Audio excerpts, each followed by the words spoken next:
राधे राधे। जय जय श्री राधे। श्री हरिवंश राधा वल्लभ लाल की जय हो। सभी संतों हरिभक्तों की जय हो।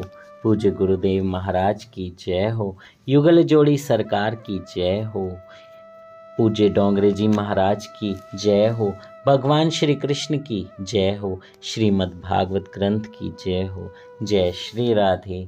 बहुत बहुत स्वागत है आपका हमारे चैनल में, जहाँ पे हम श्रीमद् भागवत की कथा का श्रवण कर रहे हैं।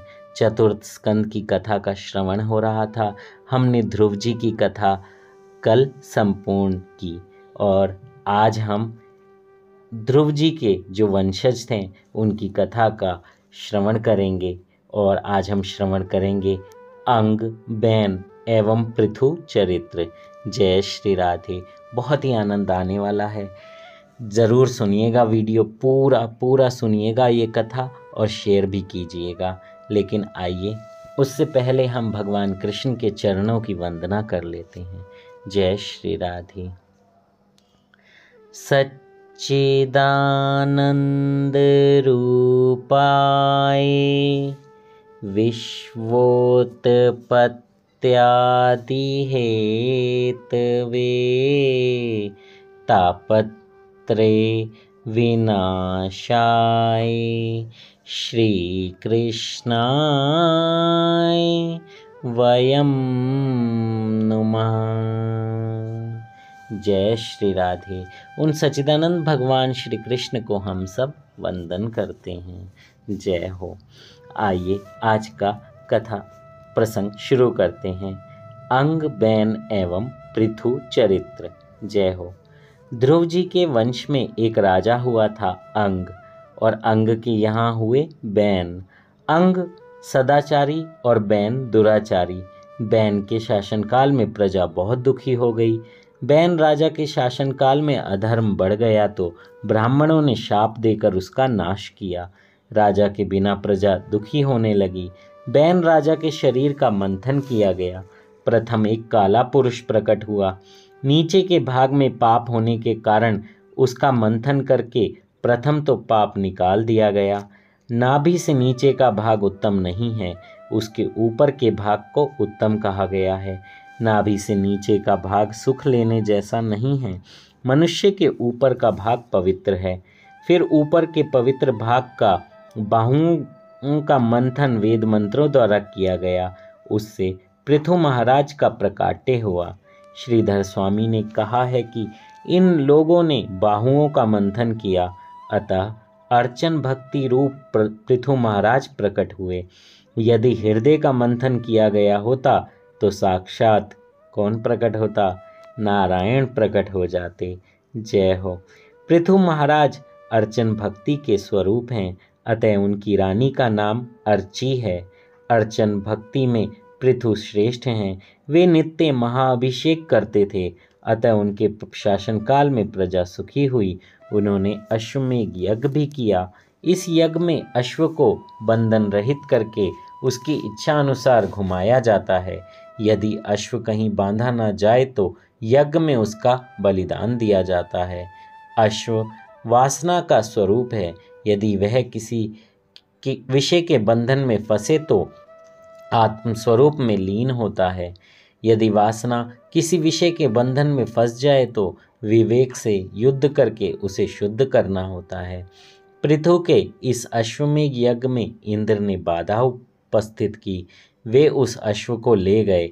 उस यज्ञ में अत्रि महाराज बैठे हुए थे। पृथु का पुत्र घोड़ा वापस ले आया। उस समय भगवान प्रकट हुए। पृथु ने भगवान से प्रार्थना करी, मैं मोक्ष की इच्छा नहीं रखता, क्योंकि वहाँ आपकी कीर्ति की कथा सुनने का सुख नहीं मिल पाता है। मेरी तो एक ही प्रार्थना है कि आपकी कथा श्रवण के लिए मुझे 10,000 कान दें, जिससे मैं आपकी लीला कथा सुनता रहूं। आपके लिए आपके एक चरण की सेवा चाहे लक्ष्मी जी करें, किंतु दूसरे चरण की सेवा मैं करना चाहता हूँ। जय हो। अगर आज भगवान प्रकट हो जाएं और कोई आदमी 10,000 कान मांगे तो वो 10,000 जगह की बातें सुनेगा, भगवत कथा तो बिल्कुल नहीं सुनेगा, क्योंकि मन ही नहीं है। हम एक कान से नहीं सुनना चाहते तो 10,000 कान लेकर भी क्या करेंगे। लेकिन पृथु महाराज भगवत भक्त थे, भगवान के उतने समीप थे कि कोई नहीं हो सकता। और देवता लोग भी इसलिए मनुष्य जीवन चाहते हैं, क्योंकि मनुष्य जीवन में जो कथा, जो संतों का संग, जो संतों का आशीर्वाद मिल सकता है, वो इंद्रलोक में या देवताओं को ऊपर रहकर नहीं मिल पाता, स्वर्ग में नहीं मिल पाता। इसलिए वो चाहते हैं कि धरती पे आएं और भगवत भक्ति करके भगवान के, हमारे प्यारे युगल सरकार के, हमारे कृष्ण के निकुंज में जा सकें, वहाँ पर सखी बनकर सेवा कर सकें। जय हो। पृथु राजा ने धर्मानुसार प्रजा का पालन किया और पृथ्वी में समाहित कई प्रकार के रसों का युक्तिपूर्वक दोहन किया। उन्होंने अपनी प्रजा को बार बार धार्मिक शिक्षा दी। वे चाहते थे कि उनकी प्रजा धर्म की मर्यादाओं का पालन करें। पृथु महाराज गाय तथा ब्राह्मणों का पालन करते थे। गाय घास खाकर दूध देती है, ब्राह्मण साधारण भिक्षा से जीवन निर्वाह करके सभी को ज्ञान और दान करते हैं। गाय और ब्राह्मण के संतुष्ट होने पर प्रजा को शक्ति और ज्ञान मिलते हैं और प्रजा सुखी होती है। आजकल के राज्यकर्ता ऐसा सोचें तो प्रजा सुखी हो सकती है। जब संपत्ति की अपेक्षा अच्छे संस्कार और धर्म की आवश्यकता अधिक महसूस होगी, वृद्धिगत भी होगी, तभी देश सुखी होगा। पृथु महाराज एक बार रानी अर्ची के साथ बैठे हुए थे। वहां सनत कुमार आए। उनके सत्संग से राजा को वैराग्य उत्पन्न हुआ। वे अर्ची के साथ वन में गए। पृथु महाराज स्वर्ग में गए। सनत कुमारों के उपदेश से उन्होंने वनवास लिया। प्राचीन काल में तो राजा भी राजत्याग करके वन में बसकर प्रभु भजन किया करते थे, किंतु इस अर्थ और भोग प्रधान काल में वनवास करने की इच्छा किसी को नहीं होती है। फिर सुख शांति मिले तो कैसे मिले। जय हो। सच बात है। अब तो ऐसा हो गया है कि घर में मोह में इतना फंस गए हैं कि वनवास करने का कोई कहे तो हंसने ही लगेंगे, उसका उपहास बनाएंगे। और इंसान पहली बात तो खुद से भी नहीं सोचता है, क्योंकि यही डर है, अरे मेरे घर का क्या होगा, अरे मेरे बच्चों का क्या होगा, संपत्ति का क्या होगा, ये क्या होगा, वो क्या होगा, मेरी नौकरी, मेरा बिजनेस, मेरा बैंक बैलेंस, ये नहीं सब में दुनिया उलझी हुई है। लेकिन अपने जो खुद का जो आत्मनिरीक्षण है वो कोई नहीं करता, अपना आत्म साक्षात्कार भी कोई नहीं करता और अपनी उन्नति के लिए भी कोई काम नहीं करता। ये जितनी भी भोग वाली चीज़ें हैं, ये आपकी सिर्फ और सिर्फ गति बिगाड़ रहे हैं, उन्नति कोई नहीं कर रहा है। कृपया करके आपसे रिक्वेस्ट है कि आप भगवान का भजन करें, जितना हो सके उतना करें, ज़्यादा से ज़्यादा नहीं तो कम से कम तो 30 से 40 मिनट नाम जप जरूर करें। नाम जप में बहुत ताकत है, बहुत। आप शुरू कीजिए, लेकिन उसके साथ साथ आप कोई गलत आचरण भी नहीं कीजिएगा, क्योंकि गलत आचरण करते रहेंगे तो फिर उस नाम जप का कुछ फ़ायदा नहीं होगा। वो नाम जप ऐसे ही जलता रहेगा, आपके पाप आगे बढ़ते ही रहेंगे। इसलिए आप बहुत सोच समझ कर, बहुत फूंक कर कदम रखिए और अपनी ज़िंदगी को संवारिए, क्योंकि इस 84 के चक्कर में वरना आप भटकते ही रह जाएंगे। जय श्री राधे। आगे पृथु की वंश परंपरा, रुद्र गीता एवं नारद जी का बहिर राजा को उपदेश। जय हो। पृथु महाराज के पश्चात उनका पुत्र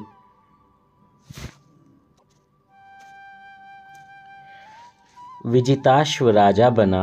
वे 3 बंधु थे, हर्यक्ष, धूम्रकेश और वृक।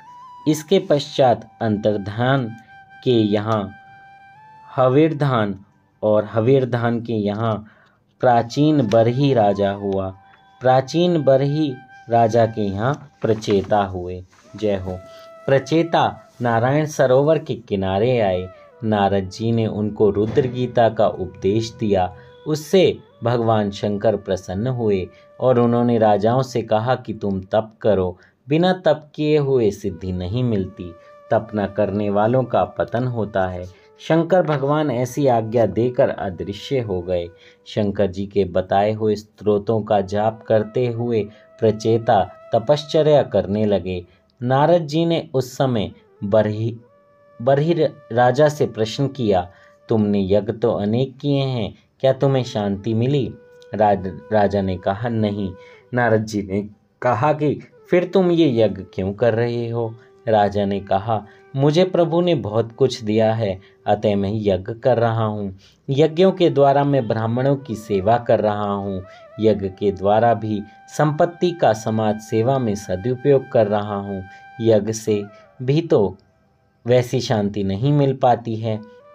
नारद जी राजा को समझा रहे हैं, जन्म मृत्यु के चक्र से जीव मुक्त हो पाए, पूर्ण शांति तभी प्राप्त हो सकती है।